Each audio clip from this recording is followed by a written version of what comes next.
안녕하십니까. 오늘도 도전하는 걸퍼 넘버원 오토미노입니다. 이번에는 2026년에 부천시가 추진하는 여러 사업들에 대해서 한번 정리를 해드리겠습니다. 각종 개발 사업부터 교통, 도로, 철도, 도로까지, 교통, 호재까지 같이 한꺼번에 말씀드리겠습니다. 내용이 도움이 되시면 구독과 좋아요 부탁드리겠습니다. 부천시는 주요 사업 계획을 사실 굉장히 간략하게 정리를 했습니다. 그래서 대부분 다 그렇겠지만 확보한 것보다는 앞으로 확보하고 더 추가로 추진해야 될 거 위주로 많이 정리를 한 것 같습니다. 그럼에도 불구하고 주요 사업 계획에 있는 내용들 기반으로 간단히 말씀드리겠습니다. 부천시는 미래혁신으로 여러 사업을 꼽았는데 그 중에 하나 부천대장 도시첨단산업단지 조성이라고 이렇게 정리를 했습니다. AI 혁신 클러스터 이런 것들은 제가 별도로 이렇게 개발 사업으로 이렇게 딱히 말씀드리기는 여러 개 같이 이제 돼 있는 거라 뭔가 좀 물리적으로 보여줄 수 있는 거는 부천 대장 도시 첨단 산업단지 조성이라고 생각이 되고 있고요. 부천 대장 지구는 사실은 인천 계양 지구랑 같이 붙어 있어요. 그래서 이 두 개를 같이 보는 게 더 좋다라고 생각이 들어서 제가 그냥 같이 보여드렸습니다. 사실은 이 행정구역 때문에 인천하고 경기도가 완전히 광역지자체가 다르기 때문에 이렇게 보시는 경우도 있는데 사실은 그냥 두 개가 붙어 있어요. 이 가운데가 이게 가는 게 이제 벌말로인데 이 벌말로를 어떻게 보면 서로가 거의 붙어 있기 때문에 하나의 단지라고 보셔도 될 정도인데 인천 계양은 3.3km 약 100만 평이고요. 부천 대장은 살짝 커요. 요거는 104만 평 정도 되는데 이 두 개의 가장 큰 특징은 보시는 것처럼 이렇게 이걸 자족기능이라고 보통 표현을 하는데 자족기능 도시첨단산업단지 여기도 보면 이렇게 많이들 배치하고 있잖아요. 여기도 또 이렇게 많이 배치하고 있고 그래서 이렇게 자족기능이 많이 있다. 그래서 여기도 부천대장도 도시첨단산업단지 조성에 만전을 기해야 하고 마찬가지로 인천 계양도 똑같겠죠. 산업단지 여기 지금 현재 보면 인구수는 다들 지금 3.9만인 그 다음에 4.2만인에서 요 두 개에 거의 8만 명의 인구가 들어오기 때문에 웬만한 택지개발 이상 사이즈다라고 보시면 좋을 것 같아요. 그래서 부천시가 이렇게 생각하는 도시 첨단 산업단지 어떻게 되어 있느냐 아까 보신 것처럼 이쪽이 이제 계양지구인데 계양지구 지구 서측에 보시는 것처럼 한 10만 평 그 다음에 지구 동측에 6만 9천 평 정도가 있고요. 현재 보면은 입주가 예상되는 기업들이 대한항공, SK이노베이션, SK하이닉스, DN솔루션 딱 보면은 대충 이 기업들 괜찮은 기업들 많이 들어오기 때문에 향후에 부천 대장지구 잘 될까요? 안 될까요? 잘 되겠죠. 대기업들이 들어오면 어떻게 돼요? 당연히 그거에 따른 부수적인 중소기업들도 같이 들어오고 그 다음에 여기 근무하시는 분들 들어오기 때문에 당연히 대장지구, 계양지구 잘 개발이 되고 잘 정착이 될 것으로 예상이 되고 있습니다. 그리고 공간혁신에서 또 뭐를 하겠느냐라고 하면 중도 1기 신도시 재정비 그 다음 원도심 정비 둘 다 보시면 뭐예요? 결국 정비 사업이에요. 구청 같은 경우는 사실 많은 부분이 이미 개발이 돼 있는 상태에서 그 안에 원도심을 정비를 어떻게 하느냐가 또 하나의 중요한 포인트가 되고 있기 때문에 일기 신도시 재정비 굉장히 중요하고요. 특히 요즘 원도심 재정비 지금 부천시가 신경을 많이 쓰고 있는 분야 중에 하나인 것 같습니다. 좀 더 자세한 내용 하나씩 말씀 좀 드릴게요. 일기 신도시 재정비, 일기 신도시는 잘 알겠죠? 일산, 중동, 삼본, 평촌, 분당 5개를 보통 우리가 저희 일기 신도시라고 하고 이 일기 신도시가 재건축을 지금 추진하겠다라고 해서 특별법을 설립을 했죠. 노후계획도시 특별법을 설립해서 그거에 따라서 이게 재건축을 하면 먼저 노후계획도시 기본 방침을 국토부가 설립하면 각 지자체별로 노후계획도시 정비 기본계획을 수립을 해요. 그래서 5개 신도시가 다 정비 기본계획을 수립을 했어요. 그래서 분동이 5개 다 있는데 그중에서 중동은 지금 보면 용적률을 현재 216%에서 350%까지 용적률을 올려서 이렇게 증가해서 2만 4천 호가 증가를 하게 돼요. 인구수는 한 4만 명 정도가 증가를 하게 됐죠. 그래서 전체적으로 보시면은 다 일기 신도시에서 어마무시하게 증가를 해요. 그래서 지금 부천에서도 중동 신도시 이렇게 계획이 되고 있고 이게 만약에 되게 되면 선도지구 돼 있는 것들은 선도지구 지금 부천시 같은 경우는 2개 이미 선정이 돼서 있고요. 근데 요거 하고 나면 그 다음에 추진 단계가 특별 정비 계획을 수립해요. 이게 지금 특별법에 따라기 때문에 정비 계획도 특별 정비 계획 수립하고 특별 정비 구역을 지정 고시하게 되면 그 다음에 개별적으로 진행을 하시면 돼요. 그래서 일반 정비 사업하고 크게 차이는 없지만 특별히 노후 계획 도시에 대해서는 특별 정비법에 따라서 하기 때문에 일단 특례가 그러면 또 있어야 될 거 아니에요. 그래서 안전진단이라든가 또 여러 가지 건축 규제라든가 이런 것들을 용적률 완화 같은 것도 이제 같이 해주죠. 했기 때문에 이런 부분들이 더 좋다라고 하는 것들이죠. 특별히 더 대우한 건데 결과적으로는 정비사업법에 비슷하게 진행이 되고 있습니다. 중동 같은 경우는 지금 보시면 이런 것들 있죠. 이게 지금 체크되어 있는 것들이 다 지금 노후계획도시 그 특별법에 적용을 받는 대상 지역이 이렇게 지금 돼 있고요. 이 중에서 지금 보시면 이 은하마을하고 반달마을이 선도구역으로 지정이 돼서 진행이 되고 있다라고 보시면 됩니다. 부천시에서 아까 노후계획도시 기본계획을 수립을 해서 지금 지자체별로 수립한다고 했죠. 중동도 수립을 했고요. 현재 지금 존별로 좀 필요한 SOC가 뭐 미술관, 체육공원이든 뭐든 건강생활지원센터, 뭐 기타 보건시설, 체육시설 이런 것들을 다 한번 정리를 해서 계획을 해서 기본계획을 수립을 했다 하는 부분 보시면 되겠어요. 그래서 뭐 일기 신도시 재건축은 어떻게 보면 전체적으로 같이 추진하고 있기 때문에 결국 이제 사업성의 문제 때문에 누가 더 빨리 하고 누가 더 천천히 가느냐 차이이긴 한데 다 잘 되지 않을까 생각을 합니다. 어떻게 보면 한꺼번에 다 되는 것보다 순차적으로 되는 게 더 좋을 수도 있다. 왜냐하면 한꺼번에 하면 이주대책이라든가 이런 문제들이 지금 사실 굉장히 많거든요. 하여튼 그런 부분들이 있기 때문에 어차피 다 진행은 될 것이다 라고 하는 거고요. 그리고 부천시가 지금 역점적으로 추진하고 있는 게 이제 원도심 정비 사업이에요. 원도심 정비 사업인데 그래서 이 원도심 정비 사업에서 부천시가 대체적으로 지금 다른 지자체에 없는 것들을 지금 막 하고 있는데 부천형 미니 뉴타운 이런 얘기도 지금 나오고 있고요. 그 다음에 부천형 역세권 정비, 뭐 역세권 개발 뭐 이런 건데 이런 것들을 하다 보면 작년에 다 발표를 했어요. 여기 지금 뉴타운 선정 지역 2군데 했고요. 그 다음에 역세권 개발, 역세권 정비를 지금 유기하고 소사역하고 2군데 이렇게 지금 했어요. 중동역 소사역을 선정을 했는데 여기 보면 중동역 이걸로 해가지고 이렇게 막 뭔가가 이렇게 또 이렇게 다른 지구들이 이렇게 막 보이고 있거든요. 이게 뭐지? 이렇게 좀 생각하시는 분들에서 간단히 말씀드리면 이게 결합개발이라고 하는 건데 국세권 대상 지역하고 원도심이 지금 정비를 해야 되는 지역을 같이 결합을 해서 어떻게 한다? 이제 역세권에서 발생하는 그 어떤 이익이라든가 이런 것들을 가지고 원도심의 기반 시설 같은 거 이런 것들을 확보를 하면서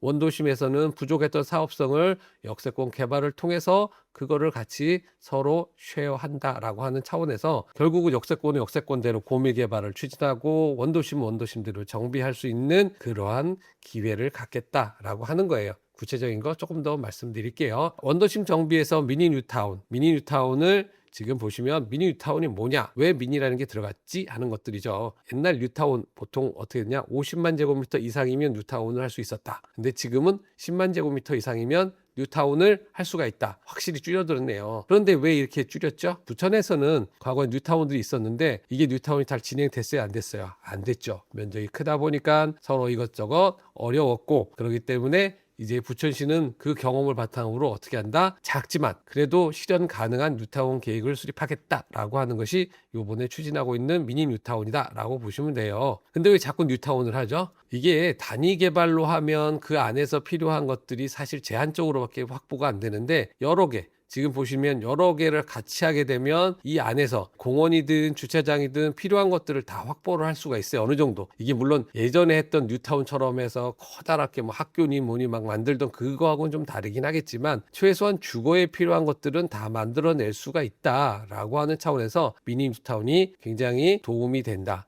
라고 하는 것들, 이게 광역 단위 정비로서 어떻게 보면 필요한 어떤 기반 시설이라든가 이런 것들을 확보하겠다라고 하는 차원에서 이게 미니 뉴타운이 도움이 된다. 그래서 이런 미니 뉴타운의 필요성이라든가 이런 것들은 주거 환경 개선되는 것 기본이고 거기서 체계적인 기반 시설 이런 것들을 확보할 수 있기 때문에 도움이 된다. 그리고 지금 현재 미니 뉴타운이라든가 이런 것들은 지금 그 행정 차원에서 패스트 트랙 해가지고 굉장히 빨리 진행을 하려고 하기 때문에 이전에 했던 거하고 좀 다르게 좀 더 빨리 진행이 될 것으로 예상이 되고 있어요. 그러면 이렇게 해가지고 부천시는 미니 뉴타운을 어디로 할 것이냐? 이미 부천시는 작년부터 미니 뉴타운 후보지에서 신청을 받아서 공모를 통해서 2군데를 선정을 했어요. 한 곳은 신곡본동 재정비 촉진지구. 이게 이제 재정비 촉진지구라고 하는 게 나왔냐면 미니 뉴타운이라고 하는 것은 결국 법적으로는 재정비 촉진지구로 지정을 해서 진행을 하는 거고 그것을 우리가 서울시에서 이게 뉴타운이다라고 해서 사업 방식을 이름을 명식을 넣은 거예요. 그러다 보니까 이게 지금 미니 뉴타운이라고 했지만 결국 법적으로는 재정비 촉진지구로 가는 거다라고 보시고요. 그래서 신곡본동 재정비 촉진지구는 면적이 3.3만 평. 우리가 아까 얼마면 미니 뉴타운 지정할 수 있다고 했냐면 10만 제곱미터. 10만 제곱미터면 약 3만 평이죠. 그러니까 이곳은 기준을 살짝 넘겼고요. 원미동의 재정비 촉진지구는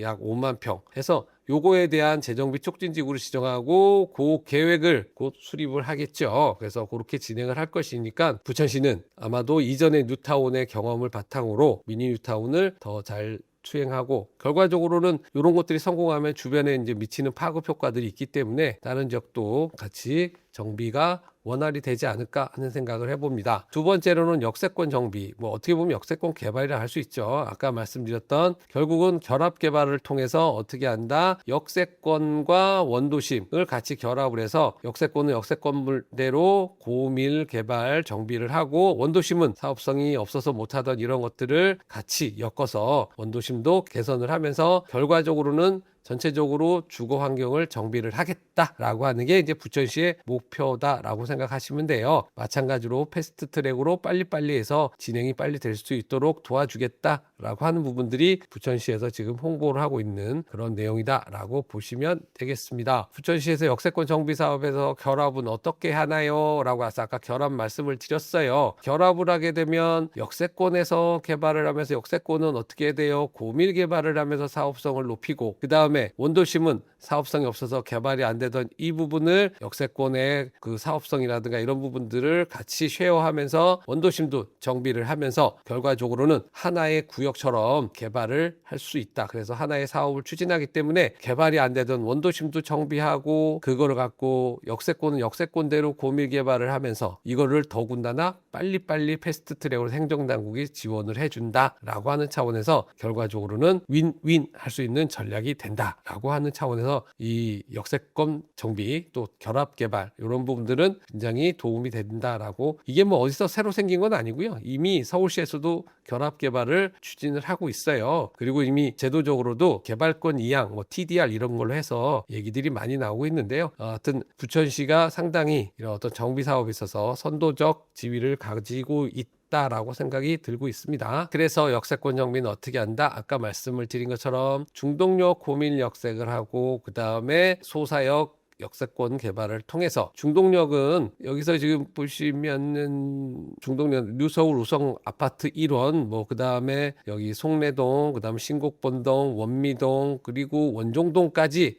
얘네들을 다 포함해서 중동 역세권 개발을 하고요. 그 다음에 소사 역세권은 또다시 원미동, 그 다음에 소사역 북측 행정복지센터 일원, 괴안동 이런 쪽들을 다 포함해서 또 같이 소사역 역세권 정비를 합니다. 이 역세권 정비 역시 마찬가지로 올해 아마 정비사업 계획에 대한 공고가 나서 또 본격적으로 사업이 시작이 될 것으로 예상이 되고 있습니다. 교통하면 부천이죠. 부천의 교통에 대한 얘기 좀 드리겠습니다. 부천은 사실은 여러 가지 개발 사업도 있고 교통 확충 계획도 있는데 일단은 부천시도 아까도 말씀드린 것처럼 확보한 것보다 확보할 거에 더 관심이 많은 그런 사업 계획이라고 보시면 되겠고요. 광역 철도망 확충 이걸 어떻게 할 것이냐 그리고 경인선 지하와 그 다음에 철도 부지 통합 개발 어떻게 할 것이냐 서해선 KTX 이음을 소사역에 정차하게 하자 하는 얘기들 추진하고 있는데 하나하나 간단히 좀 보겠습니다. 광역 철도망은 지금 GTX 요것만 보시면 아시겠지만 부천은 일단은 대장과 부천 종합운동장에 GTX가 이 B, D 그 다음에 E 그리고 F까지 다 지금 통과를 하고 있어요. 그래서 어떻게 보면 A 노선하고 C 노선, A 노선하고 이 C 노선을 제외한 나머지는 다 지금 부천을 통과하고 있다. 그래서 굉장히 부천이 광역교통망이 잘 돼 있다라고 보시게 되고요. 그리고 여기에서 지금 보시다 보면 대장 홍대선 조용히 있지요.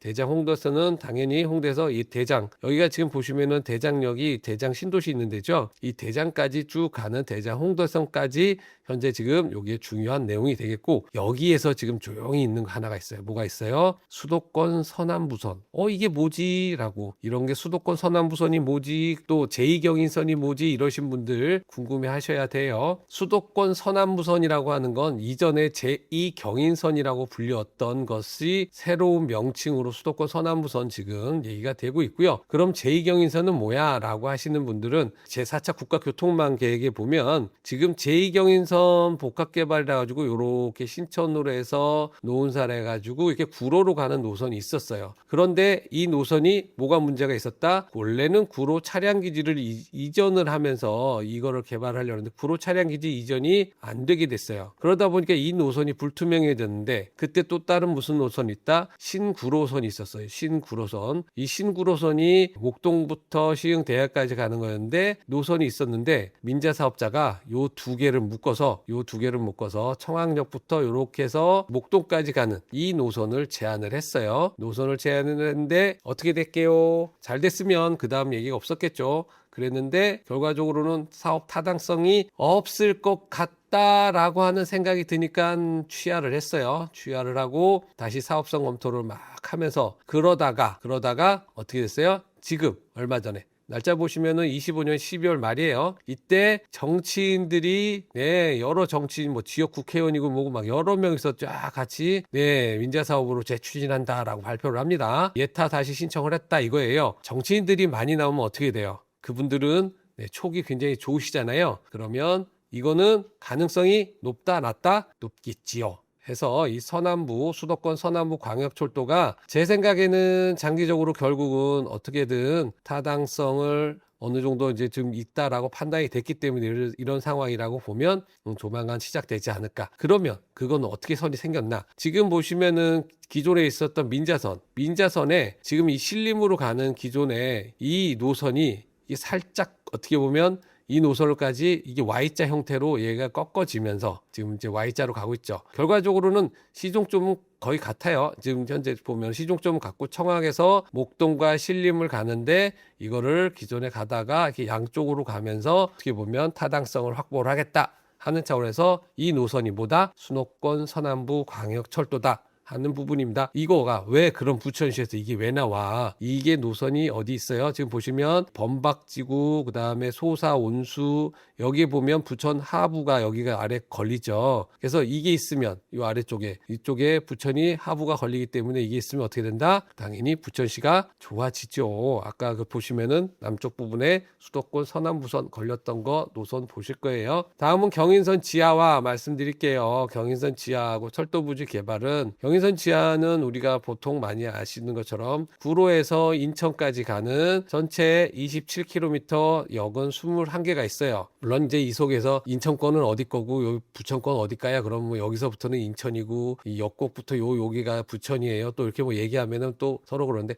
결국은 서울 경기도, 인천이 이제 같이 해야 되는 그런 사업이에요. 그런데 이 사업이 추진이 잘 된다 안 된다? 계속 아직까지는 터벅터벅 가고 있어요. 원래 작년 연말까지 철도 지하 통합개발 내겠다고 했는데 아직 제가 알기로는 발표가 나지 않은 것 같아요. 이 사업이 안 되는 가장 큰 이유는 사실은 사업 타당성, 그러니까 이거를 통해서 이거를 지하화하고 나면 그 위에 상부 공간을 해서 뭔가 사업성이 나는 수익성 사업을 해야 되는데 이게 사실은 지상철이다 보면 단절이 되다 보니까 주변 지역이 약간 슬럼화되어 있는 게 많아요. 그러다 보니까 어떻게 돼요? 결과적으로는 사업성이 어떻게 확보가 될지 아직도 지금 불확실하고 그러다 보니 재원 마련도 어려운 부분이 있고요. 그 다음에 이게 워낙에 크다 보니까 이해관계도 복잡하고 그러다 보니 추진도 어떻게 될지 아직도 미정이다. 그리고 지상구간 활용 방안 아까도 말씀드렸지만 그렇다. 경의선 지금 보면 경의선 이미 지하화하고 난 다음에 홍대 연남동 쪽에 이게 지금 보면 지상 공간이 어떻게 변했는지를 보시게 되면 향후에 경인선 지하화하고 그 지상부가 어떻게 변할지를 물론 이만큼은 안 가겠죠.